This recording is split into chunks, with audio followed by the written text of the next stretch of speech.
So we ended last time with the idea of inductance and a circuit element called an inductor. And we had said that the EMF was minus L di dt. And we had a definition for inductance. And our definition for inductance was that the inductance L was number of turns times magnetic flux over current. Unit of inductance is a Henry.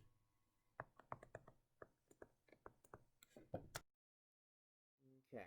So a unit of inductance, so we have an inductor, inductance here, the units are Henries. So a Henry is a Tesla meter squared per amp. And so that's our unit of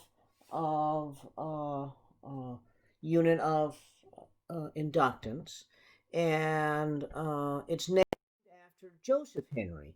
Joseph Henry was an American physicist, and so he studied circuits and magnetic fields, and along the way he was looking at the application of Faraday's law, and he came up with the idea of inductance, and so the unit of Henry. If you remember, mu naught, which is 4 pi times 10 to the minus 7 Tesla meter per amp, if we take into account that a Henry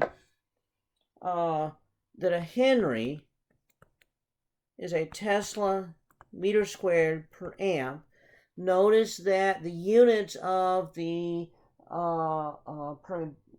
permeability constant here, Tesla meter per amp, right there, that's just very close to the units here. In fact, that is a Henry per meter. And so sometimes you see this written in books that mu naught is 4 pi times 10 to the minus 7 Henry per meter. Okay, so that's how we sometimes write it. Kind of in the same way that these units are confused in many different ways. Once again, for Physics 2, we have this hodgepodge of units, and they are just all over the place.